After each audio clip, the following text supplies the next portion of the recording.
دونالد ترامب قدماي ابره سلطانون امريكا كابو اوصيوا زنبره بدكتور تيدروس ادحانوم دمرح ودب طعنا عالم زحلف عامتون قدم داغماي ممراصو اندحر تمريصو ابالنت امريكا كسحبو مخانو اطنقيو زنبره خوينو حجدما مطنققتو غبراو بمغبار نامريكا كابتي عالم لخاو ودب اوصيوالو ترامب نخالاي غزي سلطان ابزحازلو معلتي كاب زغبرون بريزيدنتاو وسانتات حده كودب طعنا عالم مسحابي نيرو حجدما غبراو كوينلو بز مسرت دحرت وسانه صندوق علامه امريكا اب جنيفا سويزرلاند كاب زركب وانا بيت صحفه ودب طعنا عالم كم زوردت مع كان زينا رويترز قاليحو كفلتات غدايات طعنان وصاين امريكا زوصو حبراو مغلصي تهاجر مس ودب طعنا عالم دحر حج زلوا زمدنا زتوسنن مسرح موصان مززام اب زدلو غدايات زدهب طراي مخانن انصيرو حدا لعلواي بعد سلطان طعنا امريكا اب تتكال كم تعذاب كنساتف ويدما داغماي كنصمبر زخونه مدب يبلنا نيلو امريكا بعالمو اكلا بلا زيكونس بقيتا مس هاجرات ام قوصار حماماتن كالوت قدامنتات حزباو طعنان كتسرح مدب الله ويلو اتا هاجر كابت بإثيوبيا دكتور تيدروس ادحانوم زمرحن لعلميتين 9 هاجراتو زابلاتو ودب كتسحب موسانا اب امريكان امل عالم زركبو نطفتات طعنا زهاسمو خان يغلص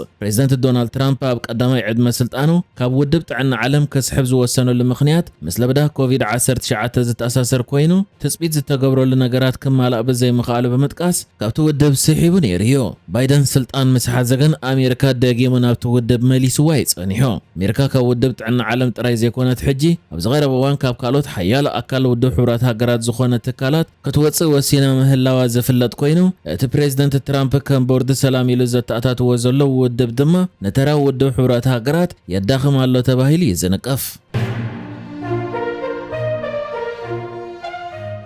ኢትዮጵያን ቤላሩስን አመዳይ ወታደራዊ ምትሕጋዝ ናይ ምርድዳእ ሰነድ ከም ዝፈረማት ተገሊጹ ወገን ሚኒስትር ምክልኻል ኢትዮጵያ ወፂ ኣብ ዘሎ መግለጺ ድማ ሚኒስትር ምክልኻል ኢትዮጵያ ዓይሻ መሐመድ ንኢትዮጵያ ወኪላ ነቲ ውዕል ከም ዝፈረመት ክገልጽ እንከሎ እቲ ስምምዕ ከዓ ኢትዮጵያ አመዳይ ወታደራዊ ቴክኖሎጂ ከምኡ ድማ ወታደራዊ ኢንዱስትሪያዊ ዓቕሚ ኢትዮጵያ ንኽዓቢ ዝሕግዝ እዩ ብምባል ኢትዮጵያ ኣብ ወታደራዊ መዳይ ብፍላይ ኣጽዋራታ ምስራሕ ርእሳ ንኽትክእል ዝሕግዝ መደብ ኢሎ በተወሳኺ እቲ ተፈሪሙ ዘሎ ስምምዕ ብመሰረት ፕሬዝዳንት ቤላሩስ አሌክሳንደር ሉካሼንኮን ቀዳማይ ሚኒስትር ኢትዮጵያ አብይ አሕመድን ዝገበርዎ ስምምዕ ዝተፈረመ ከም ዝኾነውን ሚኒስትር ምክልኻል ኢትዮጵያ ሓቢራላ ከም ዝፍለጥ ኢትዮጵያ ካብታ ኣካል ሕብረት ሶቪየት ነበር ኣጽዋራት እትሰርሓሉ ዓርሞሸሽ ናይ ኣጽዋራት ኢንዱስትሪ ከም ዘለዋ ዝፍለጥ ቤላሩስ ብርክት ዝበለ ኣጽዋራት ትዕድግ እያ ናይዚ መርኣያ ከዓ ብተደጋጋሚ ሰበስልጣን ቤላሩስ ብፍላይ ድማ ወታደራውያን ሰበስልጣን ቤላሩስ ናብ ኢትዮጵያ መብጻሕ በመግባር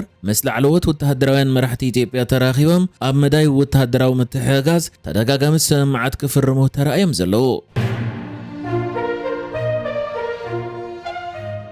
ኤርትራ ነቲ ብተደጋጋሚ ብወገን ኢትዮጵያ ዝወፅእ ዘሎ ንዓኣ ዝኸስስን ብፍላይ ድማ ኣብ ዝሓለፈ ቀረባ መዓልታት ኣባላት ሰላይ ኤርትራ ናብ ኢትዮጵያ ኣትዮም ኢዶም ሂቦም ዝብል ዜናታት ዝዘርግሐ ብዝምልከት ግብረ መልሲ ሂባ ኣብ ዘላትሉ ግዜ ሰልፊ ብልጽግና ኣብ ክንዲ ነቲ ዘሐምም ክወንነቱ ንዘይጭበጥ ሕልሚ ይስዕብ ኣሎ ብምባል ገሊጻ ሚኒስትር ዜና ኤርትራ የማነ ገብረ መስቀል ሂብዋ ኣብ ዘሎ ግብረ መልሲ ደገፍትን ዕሱባትን ናይዚ ፖቴክ ሚን ዝበሎ ሰልፊ ብልጽግና ኣብ ልዕሊ ኤርትራ ዝዝርግሕዎ ዘሎ ጃምላዊ ሽም ዘጸልምን ናይ ሚድያ ወፍርን ብፍላይ ድማ ኣብ ልዕሊ ምምሕዳራዊ መሓወር ቆጠባዊ ፖሊሲታትን ክውንነትን ኤርትራ ቁጽሪ ዘይብሉ ሓሶታት ብምዝርጋሕን ብምምላስን መመሊሶም ዘጋድድዎ ዘለዉ እቲ ሓቂ ግና እዚ ዘይቋርጽ ወፍሪ ካብትን ሃገሮም ኣብ በላሺ ዘሎ ሱድ ሰደደ ውሽጣዊ ናይ ፀጥታ ማሕነቆ ኣቓልቦ ህዝቢ ንምጥዋይ ከምኡውን እቲ ልኡላዊ ኣፍደገ ባሕሪ ብዝብል ዘይቁኑዕ ኣጀንዳኦም ኣብ ልዕሊ ዞባዊ ርግኣት ዘንጸላልዎ ዘለዉ ከቢድ ሓደጋ ንምሽፋንን ንምኽዋልን ዝዓለመ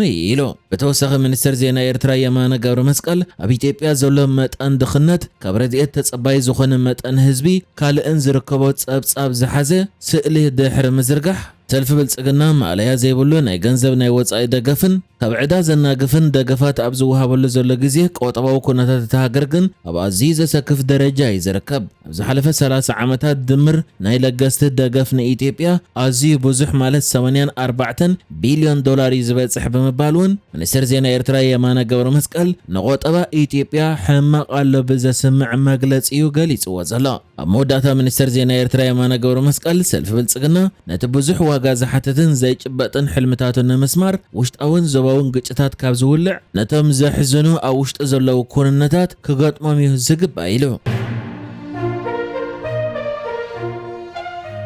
دكتور حليمة محمد منيستر تمرت إيرترا كوينا كمستمززت تغليصو شمت ناي زحجي منيستر تمرت كوينا زلات دكتور حليمة محمد أبزز حلفك أربا أوان بزي وقعو منقدي محورو قصات إنترنت كسمع دحر مزنحو بمنقدي أو هاديت ودو حورات هاقراتها بإيرترا بزوات حبيريتها يوقعو نتزقهات زلا ومزفلت بوغان إيرترا سحتي لو أبزر أقات أميتات ويامع كنا زينا أبز قربو لتراي انتزي كوينو من أبي الله أبينا منيستر من يمرحو بزملكات زرزر حبيريتها بوزح أيوة إنيو حجرة أتنقل أوان بزي منيستر ككازس أنها منيستر تمرتي دكتور حليمة محمد كمنيستر تمزيزات اللو سرحة جميرة لا شمتنا دكتور حليمة محمد وقعوز قبرت كأوهادي تودو حبرات هاقراتها بإيرترا نهلا فالدي بمنقدي إكس وينا يقدم تويتر بالزرق حتى حبريتا يتراقاقيت زلا نهلا بربع عسران حدن تقريب بتويتر أبزرق حتى حبريتا مس حداش منيستر تمرتي كبرتي دكتور حليمة من رخابي كبري يسمع عن دحر مبال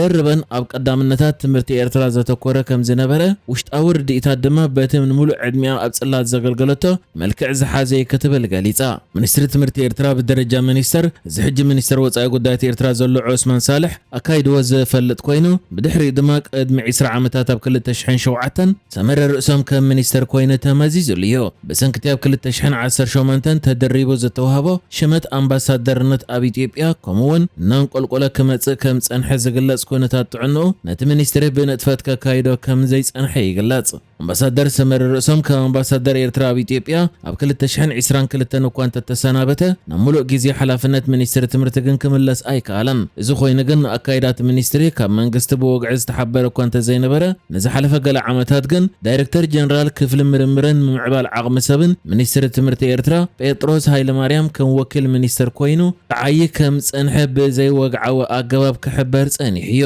ኣብ ሓደ ካብ ኣጋጣሚታት ድማ ጴጥሮስ ኣብ ጥቅምቲ 2023 ኣብ ቴሌቪዥን ኤርትራ ቀሪቡ ኣብ ዝገበረ ቃለ መጠይቅ ወኪል ሚኒስትር ትምህርቲ በዝብል ተላሊ ነይሩ እዚ ሕጂ መዝነት ሚኒስትር ትምህርቲ ከም ዝተዋሃበት ተገለጽ ዘላ ዶክተር ሓሊማ መሐመድ ከም ወሃዲት ውድብ ሕብራት ሃገራት ኣብ ኤርትራ ናህላ ቫልድ ዝገለጸቶ ናይ ቀረባ ፈለጥታን ዘዘንትዎ ነዊሕ ዓመታት ኣብ ጽላት ትምህርቲ ክትሰርሕ ጸኒሓያ እቲ ዓባይ ቤት ትምህርቲ ሰውራ ኤርትራ ምዃና ዝነገረላ ሓሊማ ፈላሚ ሞያኣ መምህርና ኮይኑ ዝቐጸለ ኣገልግሎታውን ኩሎም ምስ ትምህርቲ ዝተኣሳሰር ምዃኑ ይፍለጥ ኣብ መሰልጠኒ መምህራን ኣስመራ ከም መምህር ቋንቋ እንግሊዝኛ ሓላፊት ክፍልን ኣካዳሚያውን ዲንን ሓላፊት ጨንፈር ምዘና ሃገራዊ መርመራ ኣብ ክፍሊ ካሪክለም ኣብ ምድላው መምሃር መጻሕፍቲ ቋንቋ እንግሊዝኛን ክኢላ ቋንቋን ኣብ ዞባ ማእኸል ሓላፊት ጨንፈር ትምህርቲ ዝኣመሰሉ ምስ ትምህርቲ ዝተኣሳሰሩ ሓላፍነታት ሰሪሓያ በዓልቲ ሓዳርን ኣደ 4 ውሉዳትን ዝኾነት ወይዘሮ ሓሊማ ጎንጎንቲ ሓላፍነታን ስርሓን ሓዳራን ድማ ካብ ዩኒቨርሲቲ ኣስመራ ቀዳማይ ዲግሪ ብዓውደ ኣካውንቲንግ ክትምረቕ ከላ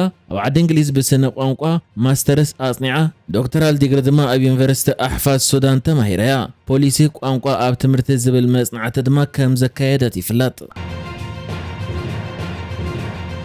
ንሕጂ ዝተዳለወ ዜናታት እዚ ነይሩ በካለ ክሳብ ንረኸብ ሰላም ንዓኹም